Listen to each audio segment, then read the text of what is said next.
Welcome to the Megacast, our live daily TV, radio, and streaming show looking into all things Michigan. I'm Tyler Kieft. Today we'll be talking to a number of people about topics of interest and importance to Michiganders just like you. Let's begin with what's making headlines today on CivicCenterTV.com's local news page. Our top story comes from Aisha Johnson at the Detroit News. The local Jewish community continues to remain vigilant at this time following the arrest of a Dearborn man over the weekend due to his alleged harassment and threats against a local Jewish family and a synagogue in Bloomfield Hills. It was a temple in Bloomfield Hills. Leaders at Metro Detroit synagogues say they will continue to keep their security on high alert following threats in our local area, as well as a rise in anti-Semitic activity across the nation. Shira Shapiro of Congregation Beth Shalom in Oak Park said, quote, "It's sad that the weekend occurrence is one of an ongoing stream of occurrences in this country. We feel it. We have a set of security protocols and will continue to maintain them and upgrade them," end closed quote. Meanwhile, an additional controversy surrounds the arrest of the individual behind last week's threats, with some members of the community alleging that Bloomfield Township Police were fraternizing with the subject, even so far as to give him a fist bump at the traffic stop in which he was arrested. Bloomfield Township Police say they responded to these allegations. Bloomfield Township Police responded to these allegations by saying they used, quote, "de-escalation techniques to defuse the subject. We are unable to comment on the specific investigative techniques, but we were able to assess that subsequent to the traffic stop of the suspect would not be an imminent threat to the community," end closed quote. According to the Anti-Defamation League of Michigan, there have been over 200 incidents of white supremacy propaganda in the state just through November of this year. For reference, in 2020, that number was at 151, and the total number in 2021 was at 112 anti-Semitic incidents.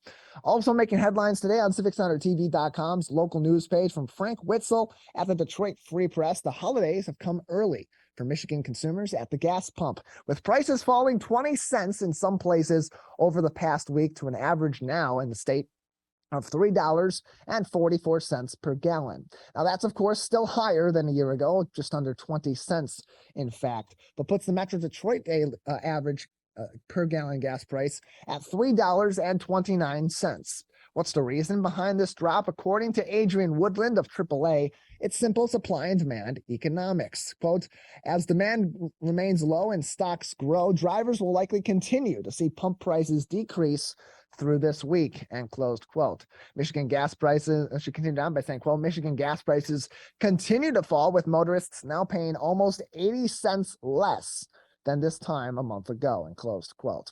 In Michigan, drivers are paying on average about $51 to fill a 15-gallon tank. The national per gallon average cost of gas is $3.41. According to this article from the Detroit Free Press, the most expensive gas prices on average in Michigan are in Jackson and Traverse City at $3.64 per gallon, and in Grand Rapids at $3.61 per gallon. The least expensive, in addition to here in Metro Detroit, are in Lansing at $3.40 per gallon and Flint, $3.44 per gallon. Finally, making headlines today on CivicCenterTV.com's local news page is a local weather update from MLive's Mark Torregrossa, who says, "Expect a snowy future ahead." All is quiet on the snow front for now, but that will soon change, according to Torregrossa. Friday and into the weekend, expect a weather system to begin cycling through the local area, including some accumulation of snow. Tonight, light rain across the central lower peninsula. Thursday, we'll see some snow in the upper peninsula, with accumulating snow beginning Friday and into the weekend in the UP. Friday night is also the night to watch for these snowflakes across lower Michigan. Temperatures, however, will remain relatively tame during this period. Both today, Wednesday, and Friday, you can expect temperatures to range from about 40 to 45 degrees, with Friday and Saturday easing us into the 30s as we entered those snowier temperature ranges. Next week, according to Torregrossa, it gets even snowier in the Great Lakes state and appears we may be headed for a white Christmas. See more of his report and all of those headlines on our website at CivicCenterTV.com. On our local news page, just click on local news at the top of the page or type in CivicCenterTV.com. michigan.gov/local-news to find these stories, as well as links to updates on COVID-19 from the Centers for Disease Control and Prevention at the federal level, the Michigan Department of Health and Human Services at the statewide level, and locally where we originate our broadcast in Oakland County from the Oakland County Health Division. We have a great show ahead on this Tuesday edition of the Megacast. Coming up next, we'll talk about a beloved playful pastime for kids, Legos, and a twist, robots. Stay tuned. This is the Megacast. Hey Laker fans, do you know a friend or neighbor that volunteers in Greater West Bloomfield? We would love to help you recognize them at the 51st Annual Michigan Week Awards. Countless members of the communities of Orchard Lake, Keego Harbor, Sylvan Lake, and West Bloomfield give their time and talent daily without regard for recognition. You can help recognize these individuals and organizations at our awards breakfast next year on May 12th, 2023. Nominate your neighbor or organization starting January 28th, 2023. Go to michiganweek.org for details. Let's savor these moments. Made possible by the COVID-19 vaccine.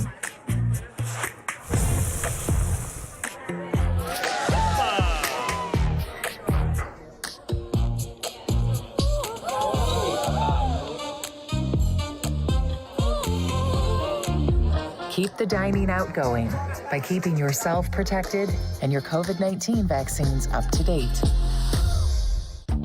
My Michigan TV is streaming everywhere on Apple TV, Roku, Fire TV, and more smart TV apps. My Michigan TV is on your phone too. Take us with you wherever you go. Just search for My Michigan TV on your favorite app store or visit mymitv.com. All Michigan, streaming everywhere. My Michigan TV. Can I ask you a question? Why do you want to get the COVID-19 vaccine? I don't like getting sick. The virus will die.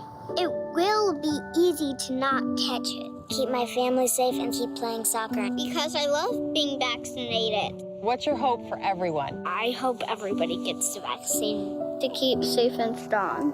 Be like happy, having fun everywhere. Everyone stay safe and hope you get the vaccine.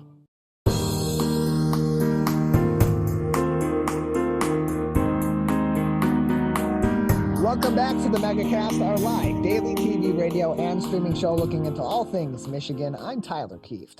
Learn more about our program by visiting civiccentertv.com/megacast, where you'll find more information on all of our partnering stations across Oakland County and statewide on outlets such as My Michigan TV, and find all of our full shows and each individual interview on demand as well. civiccentertv.com/megacast is the place to go for that. A place you can go for a little bit of fun with the family and get your kids involved with play and also with learning, especially in some of those STEM areas, is the Robot Garage, with 2 locations in the Metro Detroit area in both Rochester Hills and Birmingham. Joining us on the program today, the co-founder of the Robot Garage, Sarah Jacobs. Sarah, thanks for being with us. Thank you so much for having us today. Yeah, glad to have you on to talk about this. Really interesting what you do and the services that you provide. First off, just give us a little bit of a history of the Robot Garage and tell us about your locations in our local area. So my family started this business in 2011. We have 3 daughters, and the oldest, Jane, was definitely heading into STEM. She was born to be an engineer and all those things, and there was no place in the area to do what she loved to do on a regular basis. My husband's an engineer. I hated math and science growing up. I felt like I was bad at all of that. And I followed my kid into business. So we started the Robot Garage. And since that time, I've learned to love math and science, along with about 100,000 kids in the area who have, taken our classes or gone to our camps or our field trips. And my daughter's now graduated from college, and I'm still at the Robot Garage. And so, Sarah, of course, the Robot Garage, robots right in the name. It's something that you can interact with our kids can interact with in these programs, in these camps, and more that you offer. But what's also a key element of what you provide is play with Legos. And when people think about Legos, they think about it's a children's toy. It's something that's been around for decades, for generations, but they're also really functional and can be used for a number of different teaching purposes as well. So why also add Legos into the fold in addition to robots? Question. Lego actually got into the kids robotic business in the late 1990s. They were really the first ones there. And from that came this huge competition. If you hear about those big robot competitions with kids every year, a lot of them are participating in this Lego-based robotics program. We have a great organization here called First in Michigan that heads up teams at every level and runs great competitions. And we kind of veer off where they do great competitions, and we do more day in and day out workshops, classes, camps. Lego is such a great portal of entry for all kids. Every kid loves Lego. One of the great things about it is there's nothing fragile about it. No matter what you do, you know it's going to come together. If it breaks, you can put it back together. So to take that base that's got no intimidation factor and start building robots with it is a natural. We teach video game design and coding, and we actually use video games as sort of another portal of entry. We like to meet kids where they are. They already love video games. Let's use that as a way to teach coding. They already love Lego. Let's use that as a way to teach, engineering, robotics.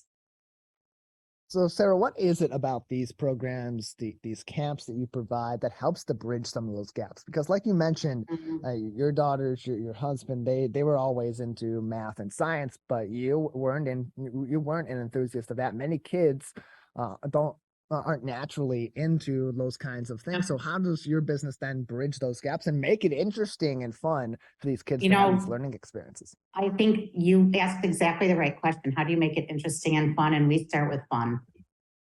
We feel like, the statistics are still lousy. I think something like 60% of kids by fourth grade have decided they're not good at math and science, whatever that means. So on one hand, you've got this more formal, traditional education model. And then you've got this after school arena where the Robot Garage lives.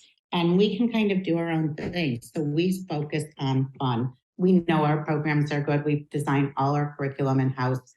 The people who design the curriculum teach the programs, so they're constantly being tweaked and edited. But I think the greatest compliment we hear is when we'll be in a school doing a field trip and the principal will walk down the hall and say, "What is going on?" because of all the screaming. And they'll walk in and they'll say, "We've never seen 100% of our kids engaged before." And for us, that's a win.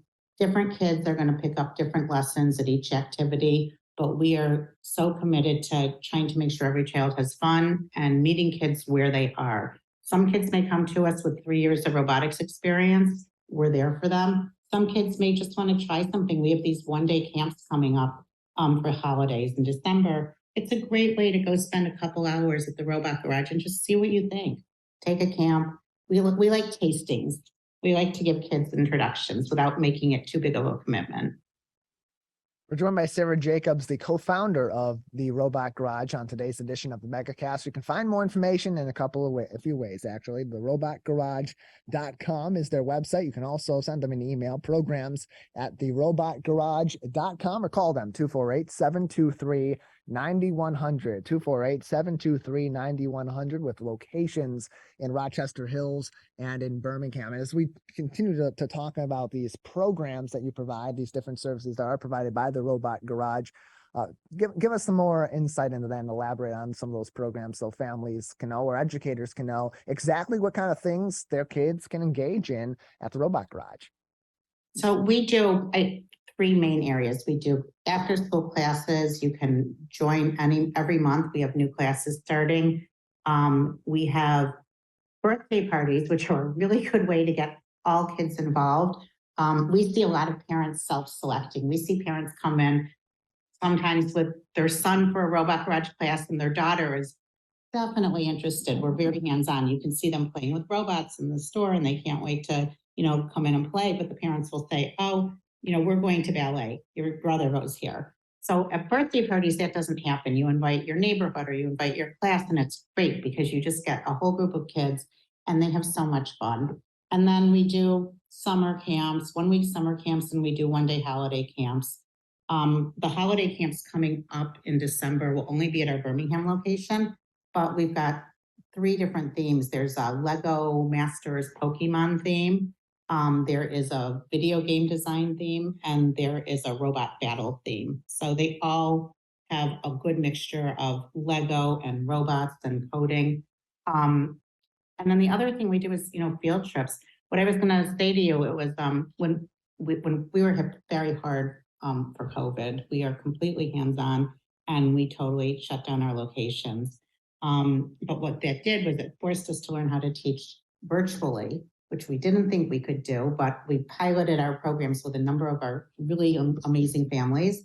And out of that grew a subscription program. So we, as of a year ago, started shipping monthly kits of Lego and Lego robot projects everywhere in the country. We've got people as far as California and Canada.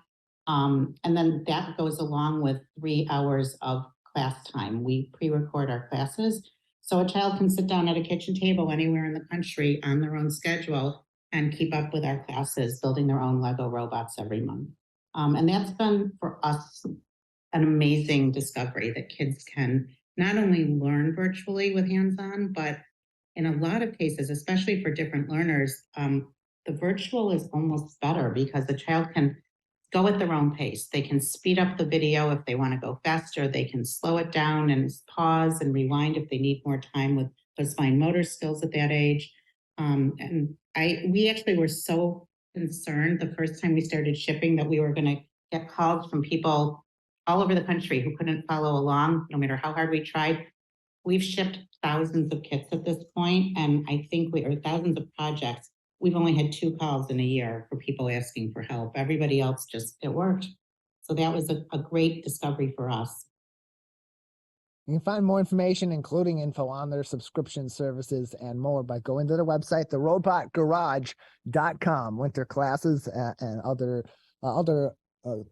recurring classes throughout the year, as well as virtual programs, can also be found on their website. Again, that's therobotgarage.com. They have 2 locations, one in Birmingham, one in Rochester Hills. And Sarah, for you, you're a parent, and so you've seen this in your own kids, but also for those educators, for those other parents out there that bring their kids into your business, what is it like for you and for those that work at the Robot Garage to experience all those kind of aha moments where things click, or even just the moments where kids realize they can have a lot of fun learning about math and science without going through the traditional rote memory learning of being in the classroom?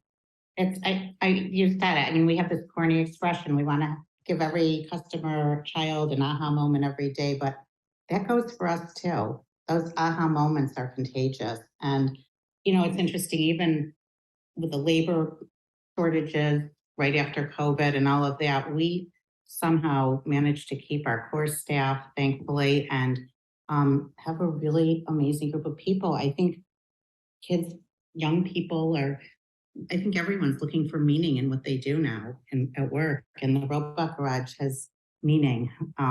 Helping kids has meaning. We may never know what kids we've made a difference for in this world, but I think the feeling is we're giving it a good shot every day. It's an interesting thing. I just seeing kids, those eyes open up and seeing it. We have a wow built into every single project we do. So at the end of every step-by-step mechanical project, there's this moment when a child pushes a button or uses a sensor and everything works.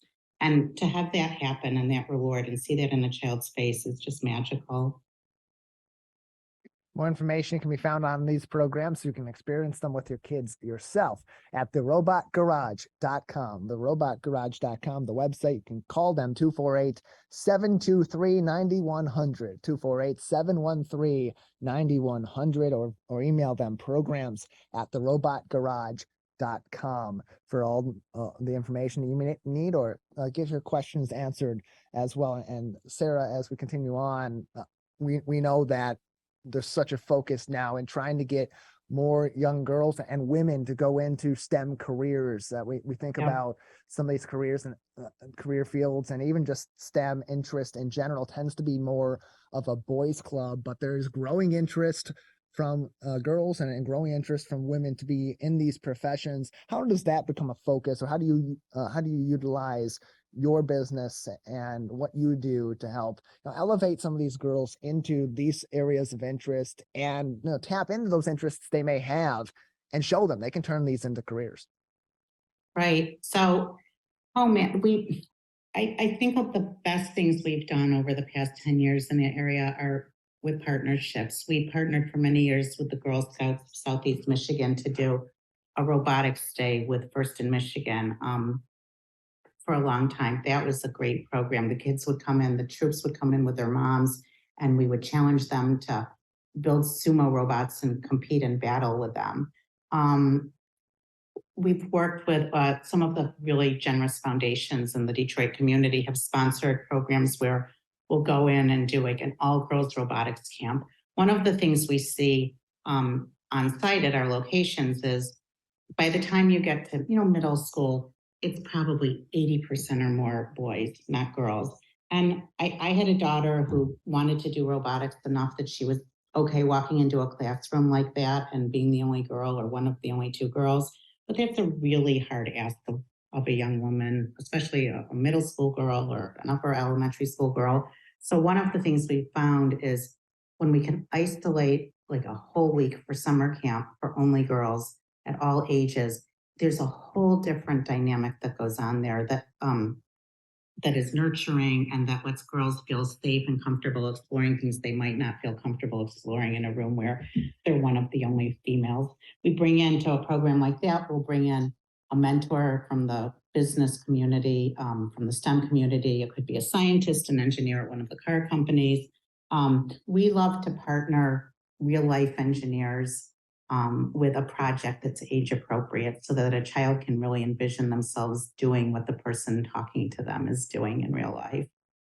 And a lot of mentorship. I mean, I remember walking around the first girls camp we did, and with the woman who had come from the Ford Foundation had sponsored that. And the woman from Ford walked around and gave her phone number to a couple of the middle school girls saying, if you have questions as you get older and you just want advice, please feel free to call me. And I always was so touched that she had done that. I'm joined by Sarah Jacobs, the co-founder of the Robot Garage, on today's edition of the Megacast. More information can be found at therobotgarage.com. Sarah, a couple more minutes with you before we'll have to move on today. Anything else that we haven't discussed yet about the Robot Garage upcoming programs that we should be keeping an eye out for? I would say, you hit on something asking about women. We're so thrilled about the way that subscription programs have been working for kids at home. And I would say if you have a child who's, for whatever reason, who's more comfortable at home working on something new like robotics and engineering, I would say try our subscription program. You can do it a month at a time and cancel at any time. You can do a 3-month bundle and save a little bit. It's a really good holiday gift. Or have them try one day in person at camp with us and in December, see how it goes. If it's a good fit, you'll know more about what you want to sign them up for in the summer. And if it's not, you sent them to a place with Lego for a day and it wasn't so bad. It was probably really fun. I would say that. And the other thing I would say to parents is, I think most of us, I'm older than most parents at this point, but I think a lot of us grew up in a world where people like my husband were told, you're going to be the next engineer. You're good at math and science. The rest of you, let's work on something else. And that is no longer true. We live in a world, people say, what's STEM? Well, my question is, what isn't STEM? Everything in the world is STEM now. Every kid will know how to use a smartphone and sensors. And at some point, they'll have robots in their lives of some sort. And to me, this is as fundamental as teaching someone how to swim. They don't have to be a professional swimmer when they grow up, but they should know the basics. They should be comfortable jumping in the water. And we feel like that with engineering and robotics and all these STEM fields. You can also always find more information on programs and get involved and contact the Robot Garage on their website, therobotgarage.com. Sarah, thank you so much for being with us. Oh, thank you so much. Have a good week. You as well. You can also call them 248-723-9100, 248-723-9100. The Robot Garage has 2 locations in our local area in Oakland County where we originate this broadcast 5 days a week, those being in Rochester Hills and in Birmingham. We'll take a break on the Megacast. On the other side, we'll be joined by an individual who is behind a free virtual program happening later this week that will help families that are struggling with the cost of food this holiday season, bridge some of those gaps and help them, of course, address food insecurity right here in Oakland County. That's coming up next. You're watching and listening to the Megacast. Wondering what to say to someone who's been sexually assaulted or abused? I believe you. I'm so sorry this happened. It's not your fault. Confidential and anonymous help is available at the Michigan Sexual Assault Hotline. Connect with us 24/7. Call 855-VOICES-4 or text 1-866-238-1454 for help. Learn more at michigan.gov/voices4.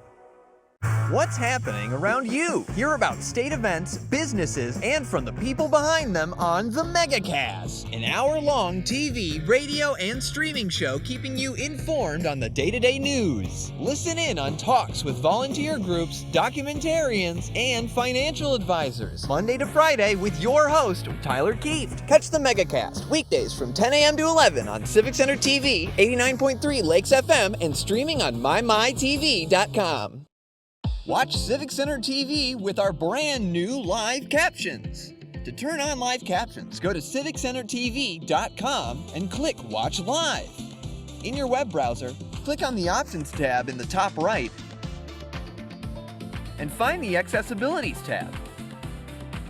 Then just switch on live captions to heighten your enjoyment of our local programming. Thank you so much for watching Civic Center TV. Let's relish these moments, made possible by the COVID-19 vaccine.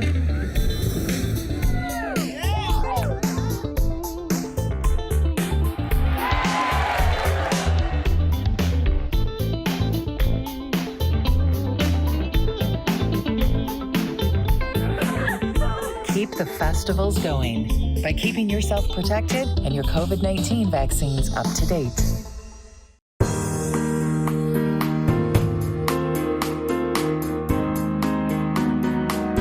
Welcome back to the Megacast, our live daily TV, radio, and streaming show talking about all things Michigan. I'm Tyler Kieft.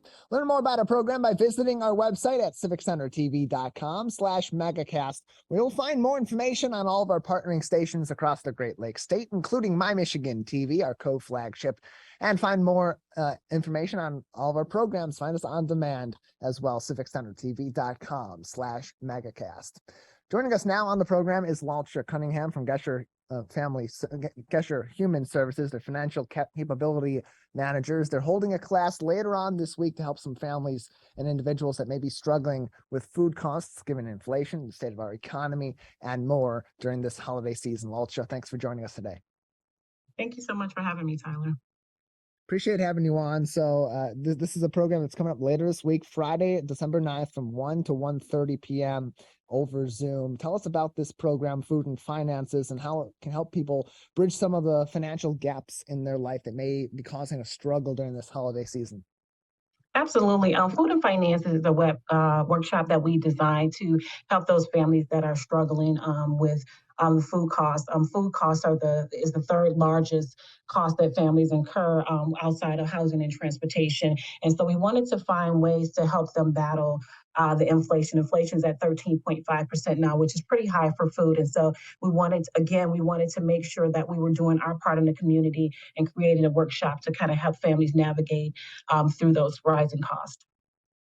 So give us a little bit of insight into this workshop. What are some of the different subjects that you'll be working on with these individuals or helping them through that may assist them in addressing some of these issues in their daily life?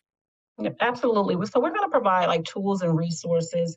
We're going to talk to them about meal planning, creating budgets prior to going to the grocery store. I don't want to give everything away, but because we definitely want families to join. But again, we're going to take a really deep dive into helping them, again, manage that food bill. Maybe talk about different brands they can use. Instead of the normal name brand, maybe try some different store brands. Again, meal prepping, planning out your menu for the week prior to going to the grocery store. So it's going to be a lot of great information. We're going to talk about some different apps as well that's going to be able to help those families. And this is all great information too, not just for this time that we're in right now, dealing with inflation, excuse me, at the rate that it's at, but also all throughout the year and every year, as we know, food insecurity affects so many different people, and these financial struggles are a catalyst to that in many situations. So just how much of this information, Laltsha, can then be taken beyond this, and when we're eventually out of this current economic situation and into better times, really help these individuals too? Yeah, the information that we're going to provide this coming Friday, this is going to be information that they can use, again, throughout the year to come as well. And even just it'll help them kind of change some of the habits as well. A lot of times, we go in the grocery store and we don't have a list, or and we're just kind of buying everything that we first see. And so, some of the workshop will talk about, impulsive spending to help curb those costs as well. Again, all families, I think, can, really utilize a lot of the information that we'll be providing, for days to come. We're joined by Laltsha Cunningham, the Financial Capability Manager at Gesher Human Services. On today's edition of the Megacast, you can find more information on the programs, including their Food and Finances program, virtually happening on Friday this week, December 9th, 1 to 1:30 p.m. over Zoom on their website, geshermi.org, GESHERMI.org. For more information on this and other services provided by Gesher Human Services. You can also call them for more information and registration as well. 248-559-5000, 248-559-5000 for more information. Laltsha, this is just one program. There's plenty more that are currently ongoing and will be over the course of next weeks and months to help people in these sorts of situations in a number of other ways. Can you explain how this particular program, Food and Finances, connects to some of these others and can really help people that are in a tough financial situation navigate those situations, survive, but also put themselves in a position where they can start to inch themselves away from those sorts of struggles? Yeah, absolutely. Food and finance is just one piece of it. What we do, on a day-to-day basis, we provide a lot of wraparound services for our participants and people in the community. We handle, credit. We help families rebuild credit, money management skills. We help them create budgets, and we also have plenty of housing resources that we offer. But again, food ties right into all of that. These are wraparound services, again, that many families need, and they need to be able to find a place where they can go to get the resources. And Gesher, we can definitely make that happen here. You can register in a couple different ways. You can go to geshermi.org, and also you can do so by emailing financialhelp@geshermi.org or calling 248-233-4299. Again, the email financialhelp@geshermi.org, or you can call 248-233-4299. Laltsha, on top of this program, can you give us some information too on some of the other ongoing programs or upcoming virtual programs through Gesher of Michigan, that Gesher Human Services, that can maybe help people in tough financial situations while we're in a tough financial situation in Michigan and nationally? Yep, absolutely. Starting in January 2023, it's hard to even say that now. This year has gone by so quickly. But we're going to be doing First Financial Fridays. That's going to talk a lot about different, things as it relates to your finances, navigating student loans. I know that's kind of a big topic right now. So we'll have some discussion on student loans. Again, we're going to talk some more about food. We're going to just continue to talk about the rising costs that we're all experiencing, and we'll be doing it in that workshop. And then we also have our homeowners education classes that we do twice monthly. Will help our families prepare for home ownership, but also give them tips on how to maintain their homes for those who are already in homes. Again, a lot of great programs. I just encourage the participants to check out our website and just really go through it.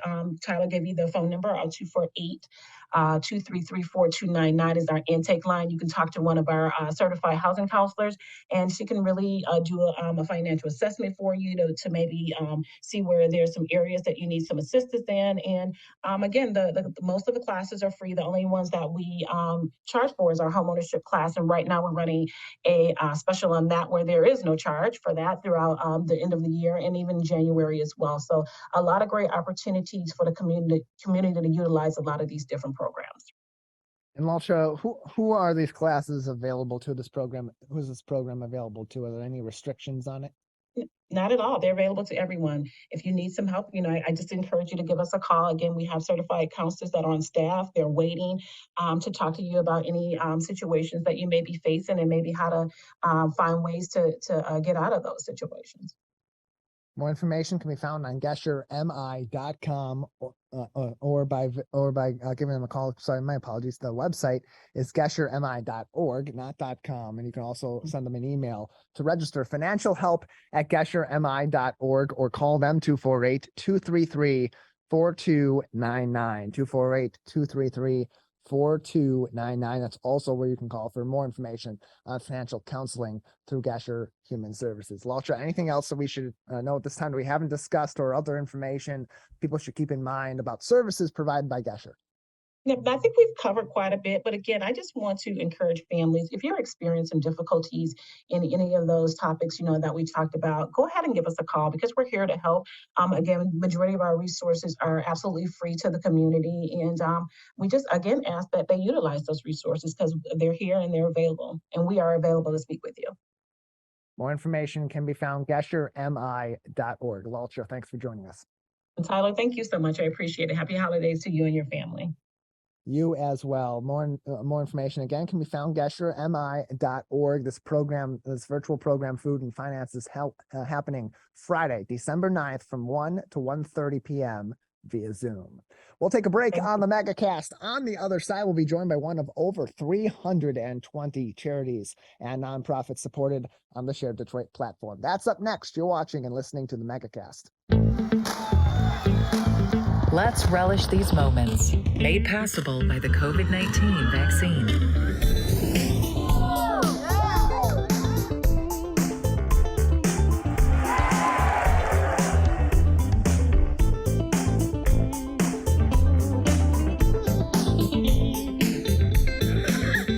Keep the festivals going by keeping yourself protected and your COVID-19 vaccines up to date.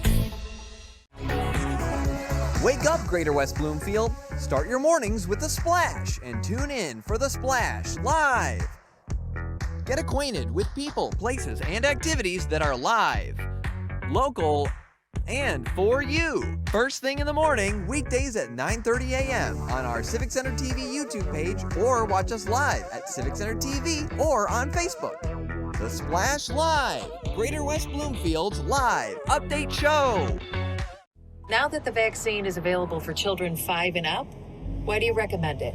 Kids are part of the community and they can spread COVID.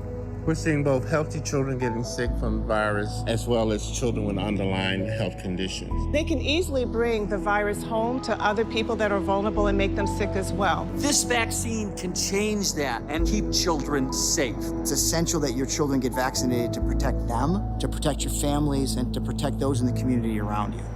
Hey Laker fans, do you know a friend or neighbor that volunteers in Greater West Bloomfield? We would love to help you recognize them at the 51st Annual Michigan Week Awards. Countless members of the communities of Orchard Lake, Kego Harbor, Sylvan Lake, and West Bloomfield give their time and talent daily without regard for recognition. You can help recognize these individuals and organizations at our awards breakfast next year on May 12th, 2023. Nominate your neighbor or organization starting January 28th, 2023. Go to michiganweek.org for details.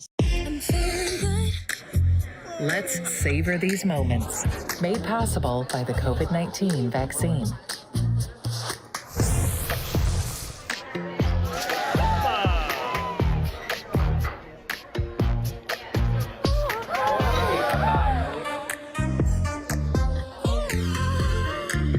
Keep the dining out going by keeping yourself protected and your COVID-19 vaccines up to date.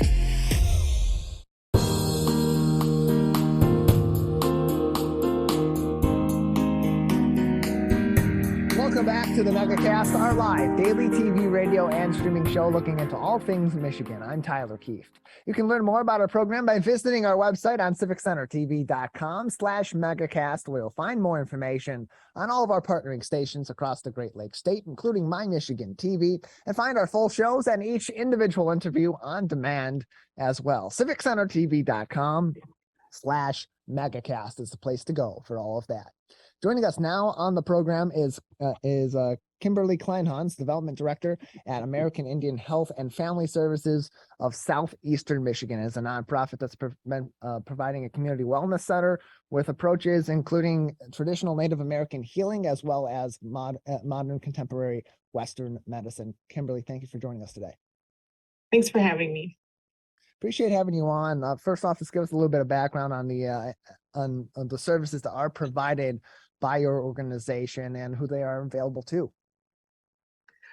Yeah, sure. So the services we provide include medical, mental health, community wellness, food sovereignty, youth programs, cultural services like sweat lodges and traditional medicines.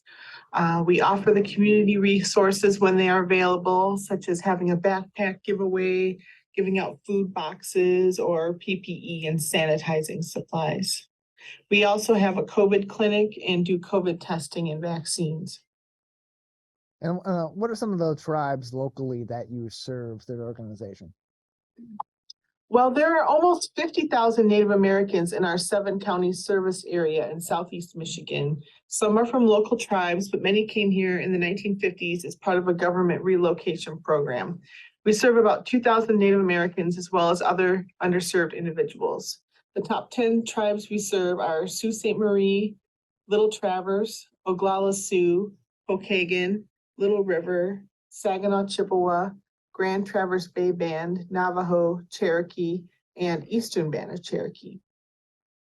You can find more information on their website, my apologies, aihfs.org, or go to sharedetroit.org as well. To find more information, go to the Find a Nonprofit section and search American Indian Health and Family Services of Southeastern Michigan. You can also call them at 313-846-6030 Monday through Friday, or send them an email, info@aihfs.org. And Kimberly, let's dive in a little bit more into some of the resources and the programs that are provided. You mentioned that it's some of the traditional medicine, medical approaches from Native American history, but also some other services, including mental health, which is such an important thing to be providing services for, especially in communities like Native American communities where there is so much to discuss that needs to be culturally competent as well. Can you tell us about some of those mental health services that you provide through your organization? Yeah. So all of our services are Native centered, and we utilize Native medicines in addition to Western medicine. We have 3 suicide prevention programs for different age groups, and suicide is a really big epidemic in the Native American community. So it's really important that we're able to have these programs. We have behavioral health therapists on staff as well as a psychiatrist.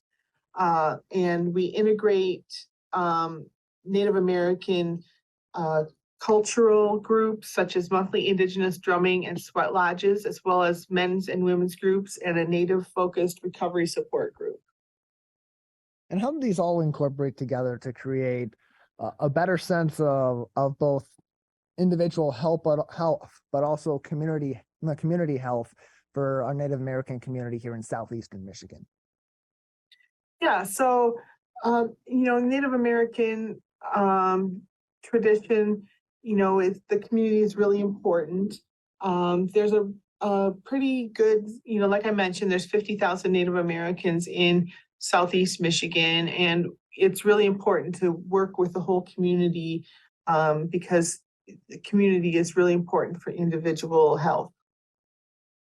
More information can be found on their website, aihfs.org. It's aihfs.org. You can also find them on sharedetroit.org by searching for them in their Find a Nonprofit section. Call them Monday through Friday, 313-846-6030, 313-846-6030. And something that is mentioned on the website, and we've talked over a couple of times, is how the organization integrates traditional Native American healing and spiritual practices, but also combines that with contemporary Western medicine. How does your organization approach that to provide whole health care to your individuals that you're serving, but also addressing the issues that they are going to you to address? Yeah, so we have 3 doctors on staff. 2 of the 3 are Indigenous, and all 3 are experienced in working with Native American community. We have a cultural services coordinator on staff who is based out of the behavioral health department, but also works with all of the community here. And we also,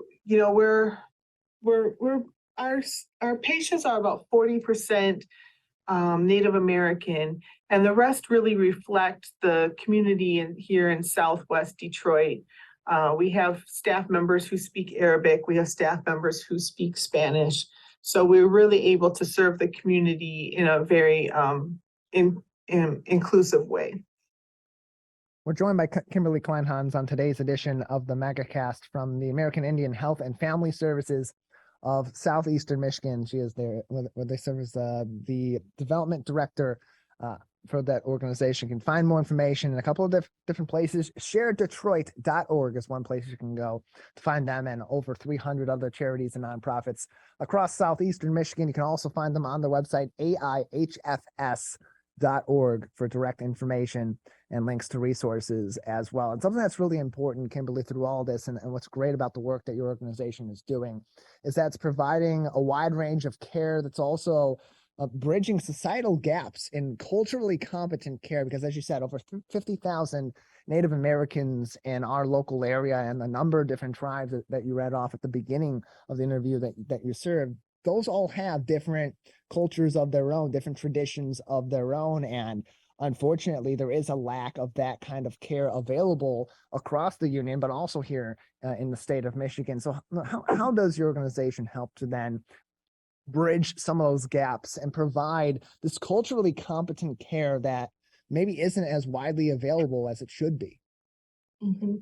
Yeah, so, because we serve a wide variety of tribes, there's a wide variety of tribal traditions that exist in North America. We're located mostly in the Anishinaabe territory, but like I mentioned, people have come here from other places.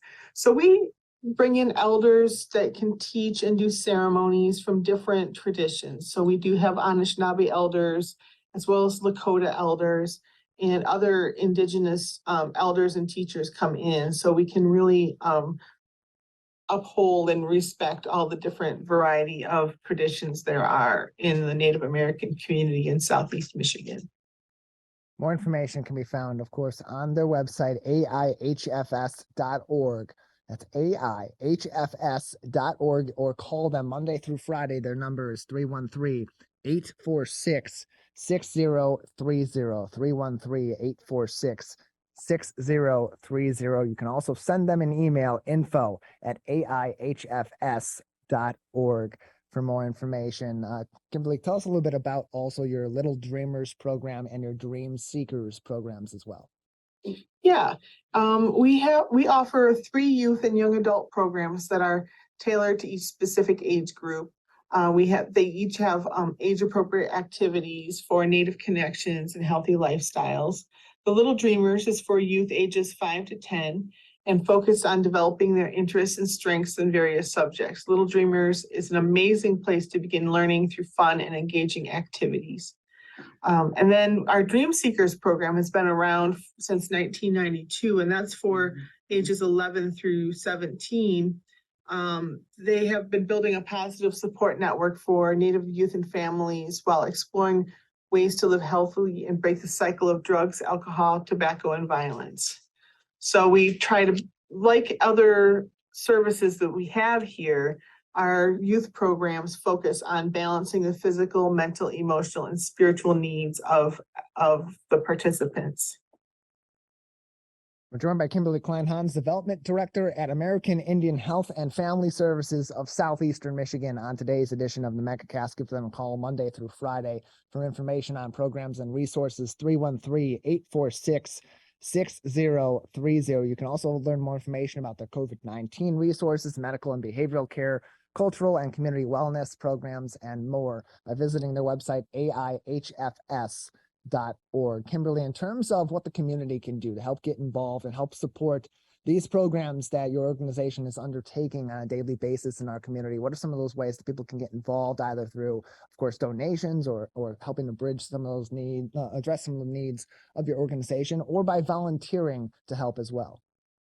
Yeah, so donations are definitely integral to our ability to serve the local urban Indian population. We have a donate page on our website, and you can also donate through the Share Detroit website. As far as volunteers, in warmer weather, we're always looking for help with our garden work days, as well as volunteers are needed for our summer youth program. And you can email volunteer@aihfs.org or contact us through the Share Detroit website. More information can be found on their website, aihfs.org, or as Kimberly mentioned, also sharedetroit.org, another place to go to find more information on this organization, as well as over 300 other charities and nonprofits across Southeastern Michigan. You can learn a lot from these organizations right there on sharedetroit.org. Go there, find a nonprofit section, search for a local nonprofit of your choice, or for our subject today on this interview, the American Indian Health and Family Services of Southeastern Michigan, and learn more about their programs and learn more about getting in contact with them, volunteer opportunities, donations, and more. ShareDetroit.org, the place to go for all of that. Kimberly, before we let you go, anything else that we should know about American Indian Health and Family Services of Southeastern Michigan at this time? Yeah, I have some good news. We recently bought 5.3 acres from the Detroit Land Bank near the intersection of Michigan and Livernois for a new facility. We're going to expand and increase what we have to offer, including more dental, pharmacy, and imaging, as well as having enough space to host our annual powwow there rather than renting space from the city. We had a land blessing last August and are looking to start construction in the next year. Well, that is great news, and certainly a positive thing for us to look at in our community, especially in the Native American community in Southeastern Michigan. Kimberly, thank you so much for telling us more about these programs that are available to the Native American community here in Southeastern Michigan, and going into some detail about what exactly is provided. We appreciate it. Oh, no problem. Thanks for having me. More information can be found on their website, aihfs.org. Call them, 313-846-6030, Monday through Friday, 313-846-6030, or send them an email about information or any questions you may have on their programs, info@aihfs.org, or go to sharedetroit.org as well for all of that info. That is going to do it for this Tuesday edition of the Megacast. We have a program update for you. Normally, we are a 5-day-a-week live show from 10 a.m. to 11 a.m. across our network, live to tape on a couple of other places in Bloomfield area, as well as in Lake Orion and Orion Township. A little bit of a change this week. We have a couple of days that we will be off from our live shows, but we will return on Friday. We have prior commitments with the Michigan Association of Broadcasters and their conference at Ford Field tomorrow morning through the afternoon. So we'll be involved there. You'll find us if you're coming along. Stop by our table on My Michigan TV and Michigan Digital table. Say hello and, hey, inquire about potentially working and joining our team, including our Megacast team right then and there. And then on Thursday, we'll be working with Mitch Album and the Say Detroit team for their annual Say Detroit Radiothon. That's happening Thursday, December 8th from 6 a.m. to 9 p.m. You can learn more information about that and, of course, ways you can contribute and help Say Detroit this holiday season by visiting MitchAlbumRadiothon.com or view it on our co-flagship My Michigan TV. We'll have other regular programming across our network from 10 to 11 each day during that time, and we'll return with a new show on Friday morning. Big thank you to all of our guests that joined us on today's edition of the program. You can find all their interviews as well as our full episode on demand this afternoon at civiccentertv.com/megacast. And as always, a huge thank you to our crew that makes this program possible 5 days a week on our normal weeks, and this week 3 days a week. Calvin Brown and Jared Clark hard at work at Master Control each and every day at My Michigan TV. That is going to do it for today's edition of the Megacast. We'll be back soon with a new episode.